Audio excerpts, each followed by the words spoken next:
Right, and we're live. And as you can see today, James Evans, UFC Deluxe. Unfortunately, Garrett is not at the wheel today. He will not be hosting. He'll be out for a couple of weeks or so. But we're bringing Battle of the Brands back with Ramblin and Gamblin. So, yeah, it feels good to be back. And today we've got a couple of interesting guests, to say the least, to give our predictions of UFC Vegas 11 between Covington and Tyron Woodley. So, yeah, I'm delighted to welcome Manufactured and Burner. How are you boys doing? Doing well, man. Doing well. Getting excited for this fight. Can't believe I don't have to pay for it here in the United States. Yeah, absolutely, man. Super pumped for this fight this weekend. Really great fight night. Can't wait. Yeah. I was going to say, literally, I mean, this is arguably one of the more standout fight night cards we've had in a while. And, yeah, it's literally crazy. Like I was speaking to Burner earlier, if this was one more title, if we had a title fight on it, it'd definitely be a pay-per-view card because it's just stacked from top to bottom in the main card, and we've got a couple of one-to-watches in the prelims. But it should be a good night, and I'm looking forward to it. It'll be interesting to get your lads' predictions. But moving on to the first fight of the night, I believe we got Tyson Nam versus Jerome Rivera. That's what I've got on my sheet. Burner, we'll start with you. Do you want to break it down and give your prediction? Yeah, absolutely. As far as I know, this is still the first fight of the night, but they have reorganized a couple of things due to a couple of replacements that they did on their prelims there. There was one fight that just got scheduled, I think 2 hours ago was when we got the word that we had a replacement in the match there for which match was, I don't even know where that match is actually going to be. So we'll get to it in a moment. I don't even know where in the itinerary that is. Yeah, I've got ESPN's card off, so I'm just going to go off of that for the full night, and it's updated with Bekic's bout now. Oh, that should be good then. I'm taking Rivera by submission for this first fight. Actually, I think Tyson Nam, he's getting a little up there in age. You know, he's been around the fight game for a long time. I believe he had a lot of amateur fights too under his belt before he started fighting professionally. And he's coming up on I've got here. This is going to be his 32nd professional fight. I like watching him. I think he's exciting, but I think Rivera, he's coming on this win streak. I think he's coming in hot, and I think he's going to take it. He's got a little bit of a submission specialty there, and I think he's going to put that on display here for is what I believe is his UFC debut. Yeah, his last win was there on the Contender Series. So I think he's got it by submission, but I could certainly see Tyson Nam putting his experience to work and taking it the other direction. Okay. What about you, Patrick? Yeah, man. Good fight. I like it. I like both these fighters. Jerome Rivera, grappler. You know, he's a dog. I like him. He's a good fighter. But I'm going to have to go opposite of Burner over here. I'm going to go Tyson Nam. I think Tyson Nam has good enough takedown defense to avoid getting taken down, and that's what Jerome Rivera's game is. He wants to get him to the mat, he's a grappler, you know. So I think at some point, I think Tyson Nam's going to clip him. He's got powerful hands. Not the best striker, but at some point in the fight, I don't see Jerome Rivera taking him down or finishing him standing up. So I'm going to go with Tyson Nam via TKO, probably in the second or third round. Yeah, I'm literally going for the same, just albeit a different round. I believe the top of my head, Rivera's scored 7 submission wins in his professional career, and obviously he's 10-2. It'll be interesting to see how he comes up against a guy like Tyson Nam, who, like you said, Berners, coming towards the end of his career, majorly experienced in the MMA game. So it'll be interesting to see how both men start. I believe Tyson Nam does have the ability to sort of defend the early shots from Rivera early on. And I think he will just, I don't know, I'm going for a first round TKO. I think he picks him apart early. I mean, I might be being a bit optimistic, but I don't care. You know, nice first round TKO for Tyson Nam. What a way to start off the card. That's what I'm going for, lads. So, yeah, that's my pick for the first fight. And next up, I believe I've got Derek Minor versus TJ Lamy. Is that what you guys got next? Yep. Yeah. So, Bernard, we'll start with you again. What have you got for that one fight? On this one, I'm taking TJ with knockout, probably pretty early on into the fight. I may be as bold as to say round 1. I don't have as much of an explanation for that, as much as I just really think he's going to be the better fighter in this situation.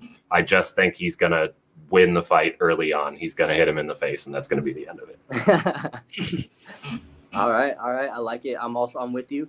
I got TJ Laramie winning the fight, probably via TKO at some point, maybe in the first, maybe the second. But I just think Derek Minner's only path to victory is a submission. I don't know. I don't see any way that Derek Minner really, threatens him on the feet. Maybe on the ground. He throws sloppy looping punches. His footwork is all right. Wild overhands, but he'll go for a choke at any time, any type of submission. That's what he's really looking for as a specialist. TJ Laramie, just overall better fighter, and I think he's gonna show that. That's why he's such a big favorite on the card. Yeah, totally agree. I'm going for Lamy via second round TKO. I think it's crazy when you look at Minner's record. He's so experienced, but just not with the UFC across various promotions in America. And I think TJ does have the ability to sort of, like you boys said, he's got the submission ground game to sort of back it up. But I think TJ's got the ability to sort of last and sort of hold his own against a guy like that Minner. And I think we'll see an explosive performance by TJ. I think he'll catch him in the first. And like I said, he'll get it done in the second, going for a second round TKO, TJ Lamy. Which leads us to our next fight between Andre Ewell versus Irvin Rivera. Again, Bernard, we'll go with you. What have you got for that one, mate? For this one, I think this is going to be one of the closer fights that we've got going on the card. I am taking Andre by decision. I could certainly see this fight going the other direction as well. Andre, we've seen him win in the UFC via decision. He seems like he doesn't have any problem going for the full 3 rounds in a fight. And I think I think that experience in the UFC on the main stage going 15 minutes in a fight is going to be valuable, whether or not he won or lost all of the fights that he's had there. However, all of his losses in the UFC have been before the final bell. So there is certainly a possibility I see there that he gets taken out prior to getting his decision victory. What have you got, Fletcher? I'm going to have to agree with Burner over here. I agree. I think Andre Ewell's got all the attributes. He has a massive reach advantage, probably around like 6 to 7 inches or something like that. Irwin Rivera, this dude's he's a dog. He's gonna fight for your money if you want him as an underdog. He's definitely gonna be out there, trying to win, lose, or draw. He's gonna give it his all. But I just think Andre Ewell, he's beaten some pretty good competition. He's beaten like Renan Barao. He only loses to top competition like Marlon Chito Vera and Nathaniel Wood, both good fighters. So I don't think Irwin Rivera is on their level, and I just think Andre Ewell has decent enough takedown defense to avoid getting taken down to the mat, and he'll keep it standing where he has a huge reach advantage and keep it at distance and win a decision, like Bernie said. Yeah, I literally full house with you boys. I mean, Rivera, there is get attributes in his game whereby he can exploit Andre Ewell. There is certainly flaws within Andre Ewell's game, which a guy like Irvin Rivera could exploit. But again, I think we will see Andre Ewell come out on top in this one. I think totally agree with you boys. He's just fell short against the top, the top dogs at bantamweight. Well, the sort of rising contenders, the legit guys at bantamweight. And there's no shame in losing to Nathaniel Woods, and Chito Vera is just coming off of a sensational win against Sean O'Malley. So you've got to give him some sort of props. And I'm going to go for a full house Andre Ewell by decision. Again, which leads us to our next fight between Journey Newson against Randy Costa. Again, Bernard, what have you got for that one? So this is going to be an exciting striking battle that I do not think is going to make it out of the first round. I don't think it's going to make it past the first half of a round, to be honest with you. This is going to end in a knockout. I think it's going to be Newson with the knockout, but these dudes are both powerful strikers. I do want to address that I think it is absolute BS that win got overturned, that he got his last win there, Newson's last win got overturned. That was a vicious knockout. I loved watching it, and it got overturned for a marijuana test, which I have never known weed to make you better at knocking people out.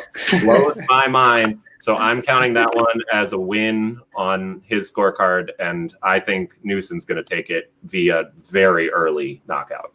Okay. All right, I like that. I'm leaning Newson, excuse me.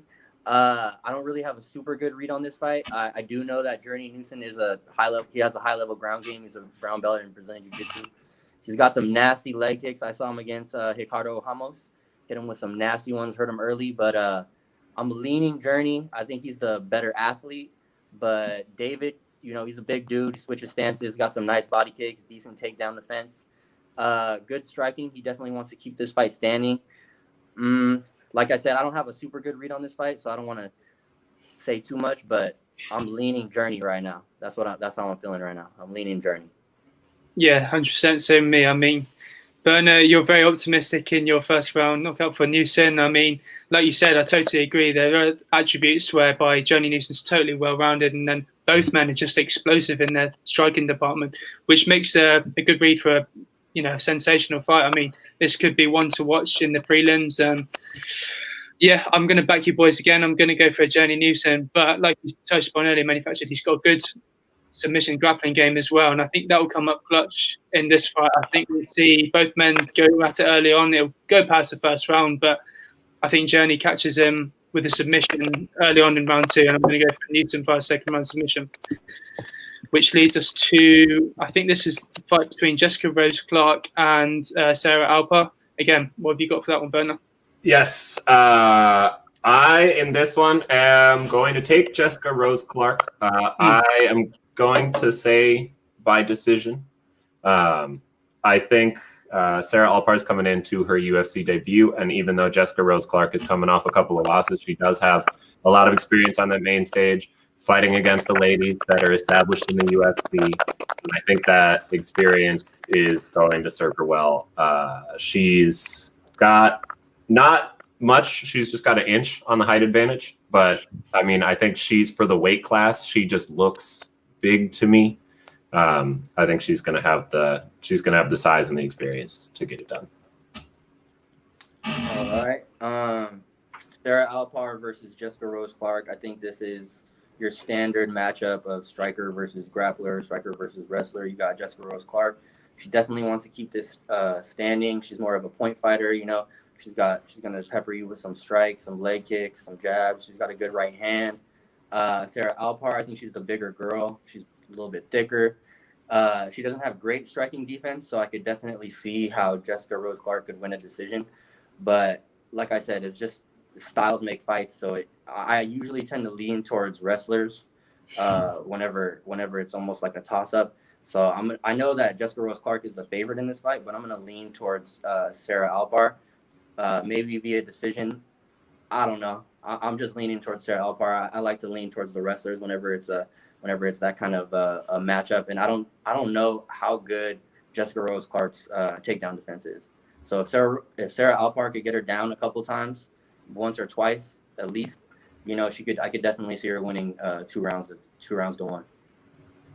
Yeah, if Jessica Rose Clark can sort of hold her own in the takedown defense department and sort of keep the fight standing, whereby we've seen Alpar a bit vulnerable in the striking department. Obviously, her main attribute is the grappling exchanges, and I think if we see Jessica Rose Clark keep the fight standing, maybe we'll see a finish, but I don't think this is one of the most entertaining the fights on paper. I think we will see a 15-minute decision. I'm leaning towards Jessica Rose Clark on this one. I think she's just got enough to beat a woman like Sarah Alpar, and I think, yeah, she's going to get the W on this one. I believe, which leads us to Mara Bueno Silva versus Mara Romero Barella. Again, Berner, what have you got for that one, mate? Let's take me in just a moment here. This is where my fight card is out of order. Yeah.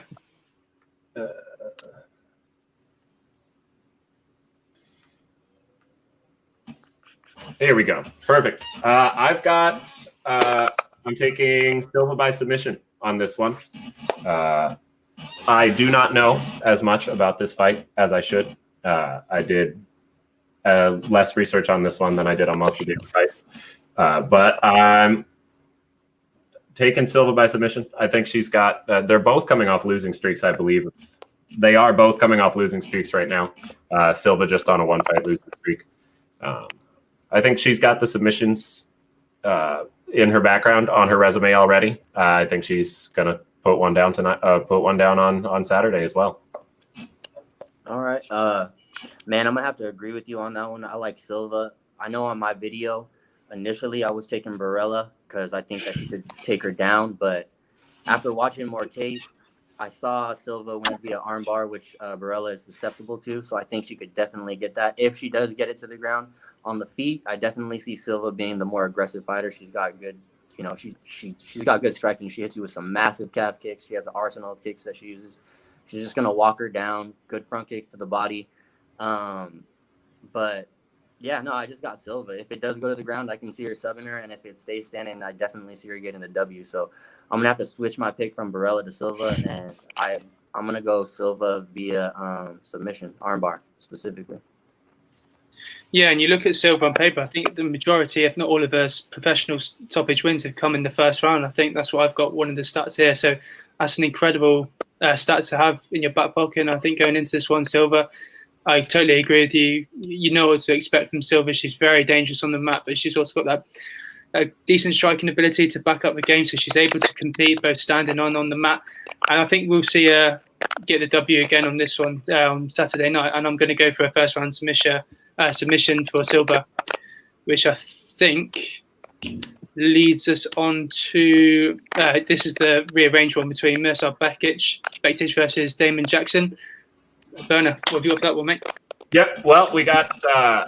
I don't think this is going to come as too much of a surprise to anybody, but I'm going to take Damon Jackson by submission. He is a submission specialist. I don't believe he's had a striking victory in his career, at least against major competition.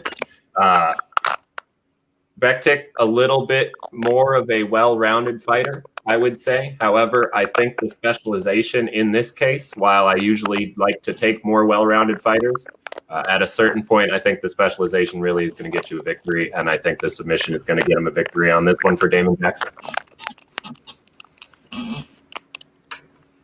And this was the fight. This was the fight that was just scheduled today, correct? Yeah. This was literally just rearranged a couple of hours ago. Yeah. See, I don't know anything about Damian Jackson, so that's really, informative. I got to research Damian Jackson, but I know Mirsad Bektic. He's a grappler. He's got nice timing on his takedowns, heavy pressure from the top, good placement of his head and shoulders. He's got that wrestle or die type game, in my opinion, from what I watched. So if that dude's a submission specialist and Bektic won't take it to the ground, I'm obviously gonna have to do more research on Damian Jackson, but I can see. Yeah, we've got Damon Jackson, 17-3. His last victories look like rear naked choke, arm triangle choke, rear naked choke, rear naked choke, rear naked choke, arm triangle choke, rear naked choke, arm triangle choke. There is a punch win back in 2013.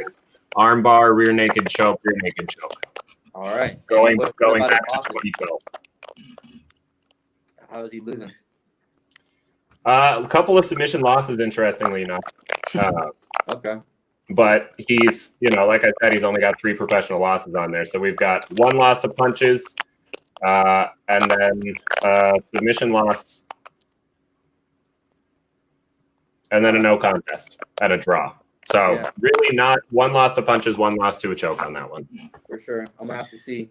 I'm going to have to definitely watch some tape on that dude. So we'll see what's up. Yeah, when you look at Damon Jackson, obviously he's been in and around the MMA game for a while. I believe, at the top of my head, he's previously fought in the UFC, like way back when, 2014. So with Mirsad Bektic, obviously he's not in the best of forms right now. I believe he's on a 2-fight losing streak. So it'll be a tough test. I mean, when fighters step in on short notice, I genuinely don't back the fighters stepping in on short notice. I'm more leaning towards Bektic. On this one, he's very well-rounded in his approach. I think he gets it done via decision. I think it goes to full 15, in my opinion. And this, which leads us on to, I think, the featured bout on the prelims between, the second fight featured on the prelims between Jordan Espinoza and David Dvorak. Who have you got for that one, Berner? I am taking Dvorak on that one. He's on a massive win tear. Over there? What? Are you guys getting a lot of feedback over there? Like what you hear? Like when you guys are talking? Because when I'm hearing you guys talk, it's like a lot of feedback. Oh, yeah. Now I can. Yeah, it is crackling. Okay. Yeah, no, I'm hearing a bit of that as well. I think what we'll try and do is we'll try and sort it out for next week. I genuinely don't know how I can change that, but it was all right at the start of the show. But yeah, I can start to hear it now. Okay, for sure. I don't know what happened. So. No, neither. We're literally on live stream. I genuinely I don't know how to fix the audio in this one. Okay. So yeah, what we'll try and do is sort of quickly go through our predictions, just so we don't have to, get all raging over this audio because it is getting a bit annoying, isn't it? All right, go ahead, Brennan. Yeah. So, go ahead, Brennan. Yeah, I'm taking I'm taking David on this one. He's on a massive win streak.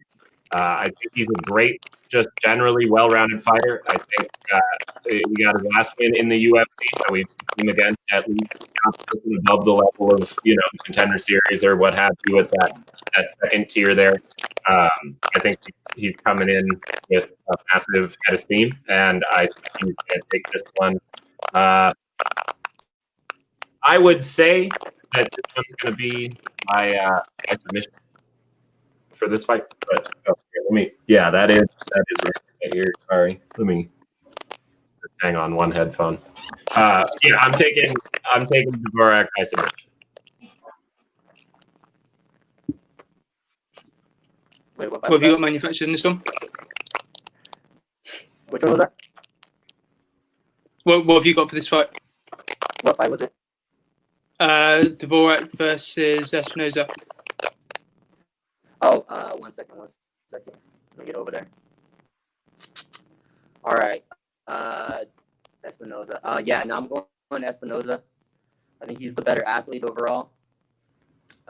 He's been submitted before, but he's got a stiff jab. He's got nice control against the cage, but he can be controlled himself against the cage. Good leg kicks. He'll use trips to get the takedown. Nice ground and pound from the top. He likes to transition to the Darce choke. Uses striking to set up the takedown. I think he's an overall just a better fighter. He's got pretty good cardio. He wants to fight on the ground. That's where I think he has the advantage in this fight. So I'm gonna go Espinoza to impose his will. Yeah, no, I totally agree. But unfortunately, I'm going to go for Dvorak on this one via a third round TKO. I mean, I'm a fan of both fights. Like you said, Espinoza certainly got the ability to take it wherever the fight goes and sort of hold his own, whether it be on the floor, on the mat, and on the feet. So, but even though I'm giving Espinoza a lot of praise right now, I'm probably leaning towards Dvorak on this one. I think this is the fight featured bout in the prelims. Have you got Miguel Baeza versus Jeremiah Wells? Is that fight still going ahead? As far as I know, that fight should still be set up like that. And I believe we just got Jeremiah Wells not too long ago, correct? He's not the fighter that was scheduled for this fight. Yeah, it's supposed to be Mickey Gall, wasn't it? Yeah, yep, it was supposed to be Mickey Gall. I'm not sure why he had to step down, actually. Probably COVID or something. Probably COVID. I was going to take Miguel Baeza anyways. I think I would take Miguel Baeza versus most people. I am going to take him versus Jeremiah Wells. He's undefeated as a professional. He's got a 5-inch height advantage. He is clearly not any stranger to knocking people out. And I think he's going to get a knockout first round, late first round, early second round. Once they start getting into that gas tank a little bit, they get the sweat on. I think he gets a KO. Okay. I like Baeza. I think he's a really good, well-rounded fighter. BJJ black belt, 5 KOs, 4 in round 1. Good leg kicks, good feints overall. I think that's what makes like a high-level striker is when you start incorporating those feints in there. Nice counter right hands. He's got power, vicious ground and pound, big knees from the clinch. But Jeremiah Wells, he's an athlete. He's got nice side kicks he'll use to control the distance. He's explosive. He likes to use Superman punches, has power in his right hand. Like I said, he's a superb athlete, physical specimen, and he has massive power. He throws, these wild hooks that if they catch you, you will go to sleep.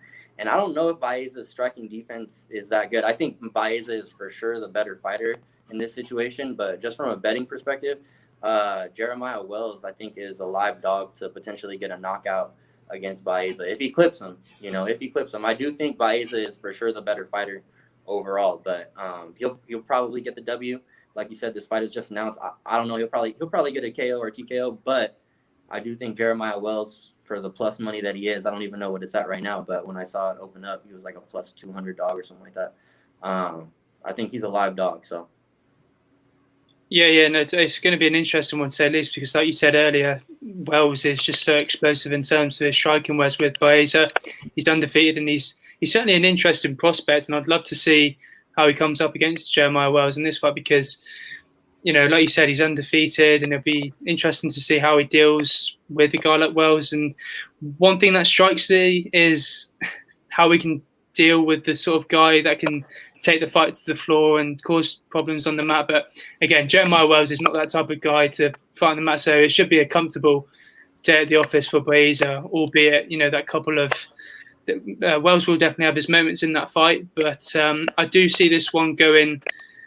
There's no way this fight goes a distance. I think Wells, like you said, is very explosive in terms of his striking, but I think Baeza is the sort of better fighter in my opinion, in terms of what he brings to the table and the striking attribute. So yeah, I'm going to go for Miguel Baeza via second round TKO. Yeah, we're finally on the main cards now. Between first fight of the night on the main card is a cracker of a middleweight bout. I'm looking forward to this one between Kevin Holland and my boy Darren Stewart. Berner, take it away. Yeah, so I know we've got Darren Stewart for the home team over there for UFC Deluxe. I am going to take Kevin Holland in this matchup. This is probably going to be one of the best fights that we're going to see on this massive card that we've got coming up. Both of these guys are just excellent fighters. They're athletic. They know what they're doing. They've got a bunch of fights under their belt. They're both able to strike. They're both able to go to the ground. They're both able to have defense against any attack that's coming towards them. I don't see why this fight doesn't have a very strong possibility of going to decision.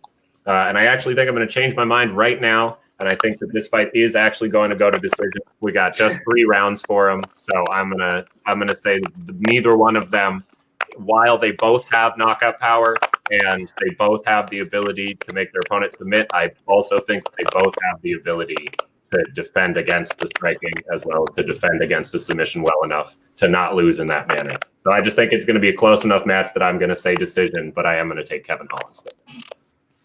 Nice. All right, yeah. I agree with the winner, but I disagree with the decision. I think Kevin Holland wins via TKO. I love this fight. I love Kevin Holland. He's a super entertaining dude, inside the cage, outside the cage. The only issue I have with him is that he does play with his food a lot, and he likes to have a little bit too much fun in there sometimes for me. And if I'm betting on him, I want him to win decisively. I don't want him to be serious. So I think he's better overall everywhere the fight goes. I think he's the better grappler as well. If he wants to, if he doesn't want to get hit with any big punches from Darren Stewart, because Darren Stewart is hard. But if he wants to forego the striking, I think he could take him down and control him on the ground as well. So anywhere this fight goes, I pretty much got Kevin Holland winning this, but I do have him winning via TKO, probably in the first or second. Like I said, as long as he doesn't play with his food. Yeah, you sort of know what to expect from both fighters. I think one thing that's struck me with Kevin Holland is at times his decision making. Every time he steps into the octagon, and if he's got his head screwed on, come Darren Stewart, because Darren Stewart is legit. He does come to fight. You know what to expect from a guy like Darren. I think in recent times in Darren's fights, he's become more of a better fighter in my opinion. He's a bit straightforward. You know what to expect. He's become more difficult to wrestle, and which has sort of allowed him to implement his really aggressive kickboxing game. And he does like to throw big power punches, and he's really dangerous in the clinch, Darren Stewart. And I want to back Darren Stewart on this one purely based on the UK bias, but I think Kevin Holland's just better in all form, and literally wherever the fight goes, Kevin Holland's got Darren Stewart's number, and that I'm going to go for Kevin Holland for a second round TKO, which leads us on to the second fight of the main card between Mackenzie Dern and Randall Marcos. Berner, take it away, man. Yeah, so we've got I'm taking Mackenzie Dern via submission. I don't see any other way for her to win the fight, honestly, because that's her specialty, and that's okay. Sometimes you can get to the top level by just being really good at one thing, and I think that's really the case we've got coming with her. Ronda, she's been around. She's won in the UFC. She beat Angela Hill. She's lost in the UFC. She did lose to some good competition as she lost to Gedalia, and her most recent loss was to Amanda Ribas. So she's been in the UFC for a while. She's established. She's been fighting good fighters, and I don't think you can blame someone too much for losing against good fighters. But we've got Mackenzie Dern coming in, submission specialist. She's only got 1 loss in her professional record. She's had a couple fights in the UFC as well. I think she's going to do what she does, and she's going to get that submission victory. Yep. I agree with Berner again. This is another matchup of styles. We got the striker versus the grappler. We got the Brazilian Jiu-Jitsu black belt, the submission specialist versus the girl who wants to keep it standing in Randa Marco. So I got Dern via submission as well. She's the better grappler, and like I told you guys earlier, I tend to favor those. And especially in this case, I just don't think Randa has the BJJ defense to stop her from doing what she wants if she gets it to the ground. So all it's going to take is 1 or 2 takedowns at most, and that's a wrap. Totally agree, boys. Honestly, I think it's certainly, from my sort of perspective, the more one-sided fights of the night. You know what to expect from both fighters, whereas I'm leaning towards the grappler in this one. I think Mackenzie Dern's BJJ is just second to none right now, and I think she gets the job done pretty early on. I think, you know, like you said, it'll take 1 or 2 takedown attempts for her to successfully sort of get the fight to the floor and look for the submission, and I think she gets it done via a first-round submission. And I believe the next fight is certainly an explosive one. I'm very much looking forward to this fight. A light heavyweight clash between Johnny Walker and Ryan Spann. Take it away, chaps. Yes, 2 guys that I would expect further down the road in their career we're going to see move up to heavyweight because they are huge. 6'5" and 6'6", I believe, going at each other.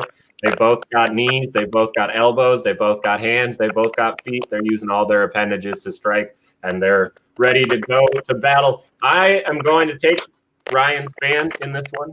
I just think he's got a little bit of an edge, but I really do think that the way that both of these guys fight is similar. And while sometimes you want to try to get those stylistic matchups that are really opposite of each other, like the fight that we just talked about, I think they're both huge. They're both coming in right at 205 pounds, so they're going to have to be lean. There's really no option for that, and they both got experience under their belt, so they're going to have gone through their camp. I think this is going to be a really good fight. This is going to be an explosive fight. But I am going to take Ryan Spann. I'm taking him by knockout. And if he loses, it's going to be by knockout as well. I like that. We all know Johnny Walker, big hype behind him before Corey Anderson ended that. But he could be put on his back. He's not the greatest grappler, and he's susceptible to the overhand right, which I think is a pivotal thing in this fight because Ryan Spann has a nice overhand right. He's got a nice right hand. He's got power in that. But Ryan Spann does fade late. He pressures his opponents against the cage. He wants to fight on the mat, transition to the back. He's not the best wrestler himself, but I think his path to victory in this fight is controlling and landing that right hand. I don't have the best read on this fight, I'll be honest, but I'm leaning Johnny Walker. I think he's the more technical striker. I think he has maybe a slightly better cardio. But yeah, not a great read on this fight. I'm leaning Johnny Walker. I think he just has the better striking, and I don't think it goes the distance. I agree with Burner. Either way, it's not going the distance in my opinion. Yeah, one thing's certain: someone's getting knocked out in this fight. Unfortunately, the hype train behind Johnny Walker was derailed, as you said, against Corey Anderson, who's now moved to Bellator. It would be interesting to see how Johnny Walker comes back, whether he's improved the mental sort of aspect of the MMA game, because obviously he's had troubles in recent months. If he can improve that and, we see the best version of Johnny Walker, then I think he'll come out guns blazing and get the W. And I think I've gone for a Johnny Walker. I think I've gone for a second round knockout. I'll go for a Johnny Walker second round knockout because, this fight's certainly not going the distance. And I'm leaning towards Johnny Walker in this one, just simply because, in my opinion, he's got the better power and he's the more well-rounded striker, or better striker, should I say, in that department. Which leads us on to the prospect Khamzat Chimaev versus Gerald Meerschaert, who will probably be, licking his lips right now at the prospect of facing Khamzat Chimaev, because you see with Dana White, going, we'll give you Damian Maia after this day, Khamzat, just get the job done this weekend. That's probably going to motivate Gerald to sort of knock the living daylights out of Khamzat on this one. Whether we'll see it, I don't know. Berner, what have you got for that one? So I think everybody is counting out GM3 Meerschaert. I think everybody's counting him out against the up-and-coming prospect, and I am as well. I am going to have to take Khamzat. The man is insane in the octagon. He loves to beat people up. He loves to get in there and be violent. He loves to fight. And I think our veteran is going to take an L in the first round. I think he's getting knocked out. I think he's getting knocked out quickly. I think there are some people in the division that would certainly make quick work of Khamzat this early into his career. I do not think we have one of them on this card. All right, I like it. I mean, you're right, man. A lot of people are counting out G3. I don't even know his name. What's his name? GM3. GM3. Anyways, Gerald. We'll call him Gerald. They're counting him out, man, and he's a Brazilian Jiu-Jitsu black belt. He's super experienced. You know, everybody knows he's not the greatest striker. Recently, he's kind of fallen in love with his striking. But submission specialist to the bone. That's his only path to victory here. We got Khamzat Chimaev, the prospect. The people think he's going to be Usman already. I don't know. But he's an absolute baller. You know, huge strike differential. He goes in there, beats people up, doesn't get beat up, takes no damage. They already got another fight scheduled for him against Damian Maia a month from now. Like, that's disrespectful to Gerald. But I'm going to be honest.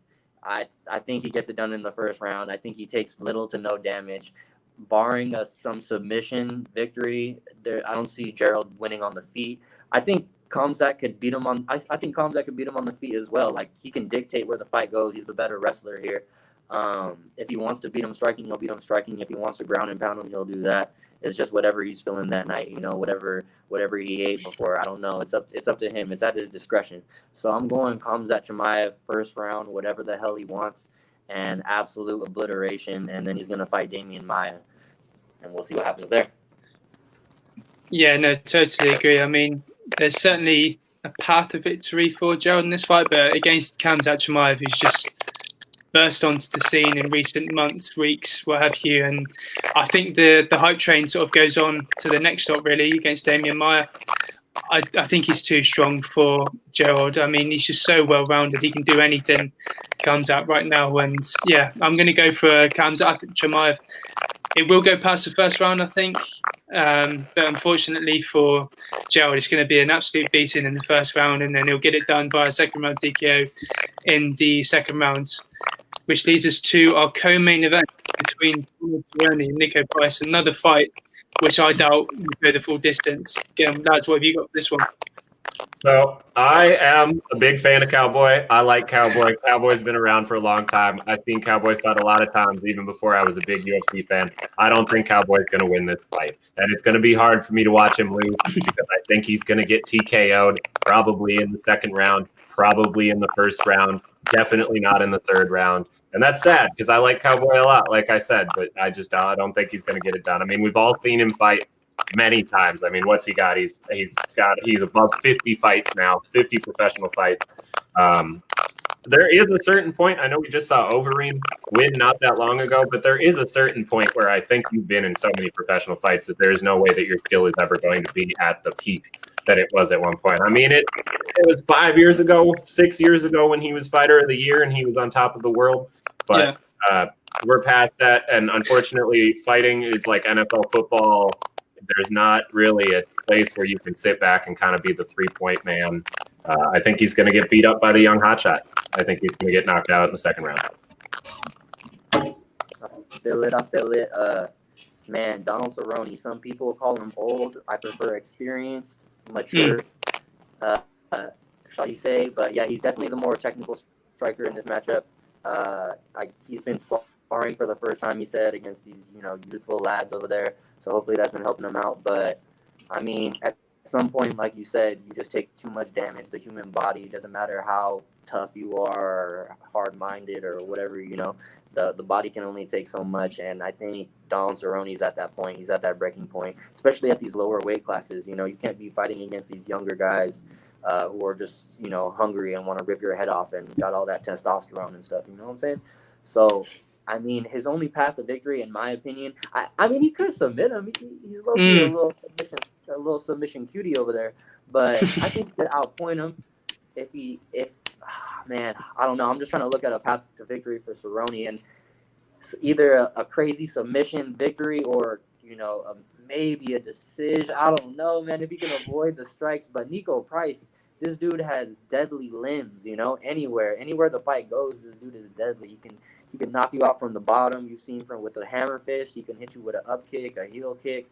anything he wants, and it's really awkward. It's really weird. You can't really, train for someone like him. He's not super technical in his striking, but he has an arsenal of strikes that'll knock you out. But I'm gonna go Nico Price, probably via TKO in the first or second. But man, I just don't want to see something like a BJ Penn type deal with Cerrone. Man, I like Cerrone. He's been around for a long time, and he's a fighter's fighter, and it's just I don't want to see it be a massive beating and then just something bad happen to him. But I'm gonna go Nico Price on this one.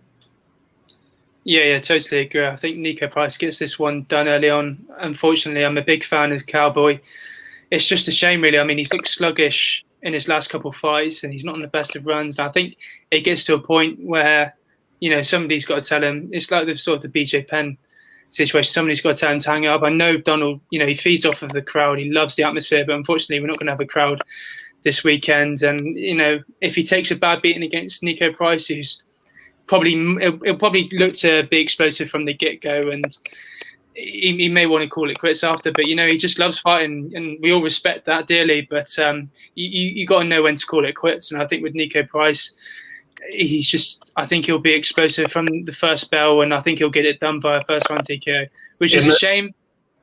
In the situation that Cowboy just absolutely gets ran through, do you think he hangs him up after this? Do you think he realizes that it's if he gets his ass beat, do you think he retires after this fight?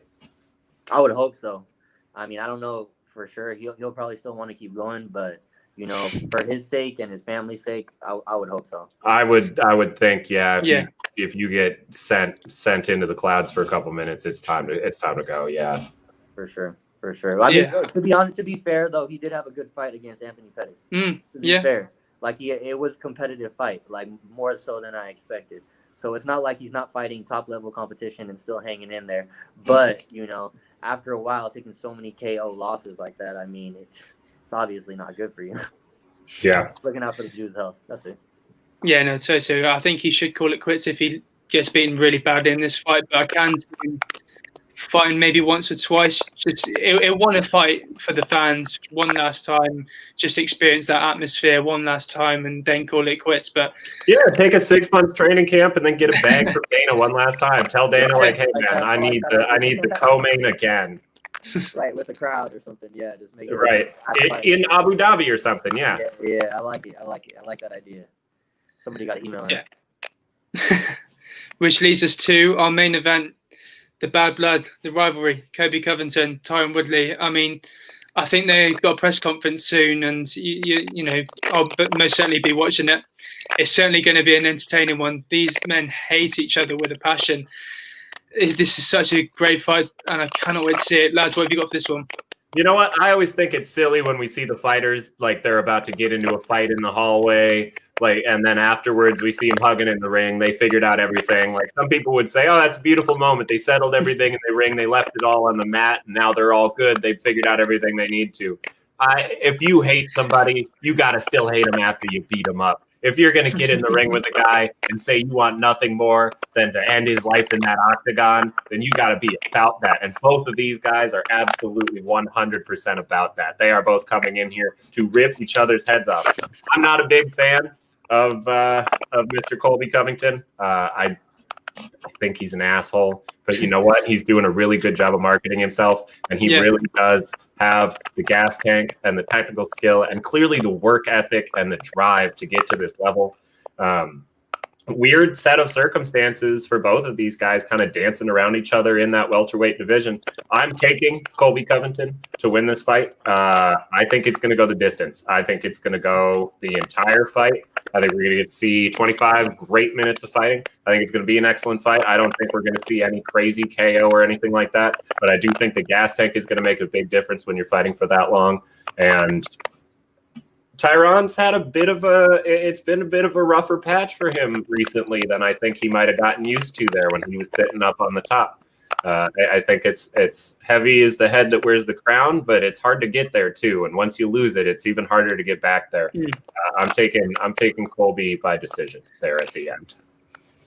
Yeah, as Burner said, Colby, known for that bedroom cardio. This dude puts on an insane pace. crazy volume striker, throws strikes at about 50-40%, you know, nothing crazy. He's not going to knock you out with a one punch, but, you know, he will wear on you. And we got Tyron Woodley. You know, he's been controlled his last couple of fights. He's been just dominated via Usman, via Burns. He's looked like an old fighter. You know, he don't look like he has it anymore. When he's in there, he doesn't look like he's going for the win. You know, he doesn't look like he's trying to finish people. He's trying to win. He's just trying to get through the fight. It seems like to me. He seems hesitating. He's not throwing that big right hand. You know, he likes to get himself back against the cage like he would do against Wonder Boy and then just unload. We haven't seen that in a while since Till, but I mean, that's his only path to victory, really, in my opinion. First round KO, TKO, something like that. Obviously, Colby had never been finished before Usman, but and I mean, it was a controversial stoppage, but I mean, that's the only way Woodley can win this fight. He's not gonna outpoint him. He's training with Masvidal over there at ATT.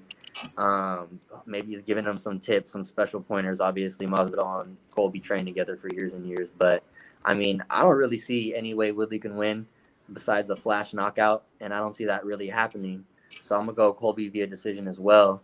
Feel pretty confident about that, but yeah, man, this feud ends probably in a 49, 46 type, you know, decision. It's lopsided. Maybe Woodley gets the first round, hurts him a little bit. I don't know, but that's what I got for this fight, y'all.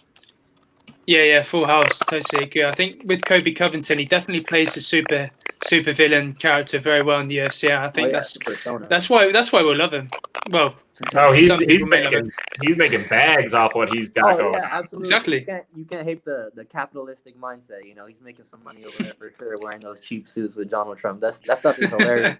I don't take him seriously at all, but I think it's I think underneath it all, he's probably a pretty good dude. You know what I'm saying? It's just a persona for eyeballs, and I get it. You know, you got to market yourself like you guys were saying. It's important.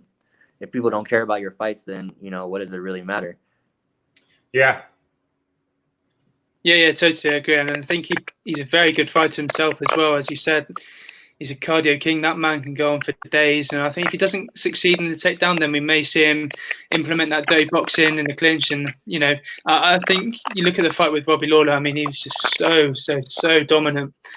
It was unfortunate against Kamaru Usman. Maybe he may have nicked the last round and became the new champion of the welterweight division. Who knows? But I don't know, man. I think he dominates Woodley come fight night. It's a shame. I'd love to see Woodley get the win, but I don't think he's fully motivated anymore, and I don't think we'll see him get back to the top.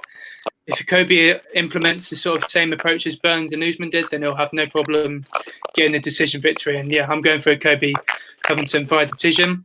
And we spent 47 minutes talking about the whole card, and yeah, you know, what a show we've had. I mean, it's good to get the Battle of the Brands segment up at Ramblin and Gamblin back, and what a card to come back to. I mean, I'm very much looking forward to this stat card. Cheers for joining me, chaps. Yeah, thank you for your time, lads, and be sure to subscribe and check out their handles, and be sure to follow us all on Twitter. But yeah, take care, chaps. Thanks for coming on. Absolutely. Take care.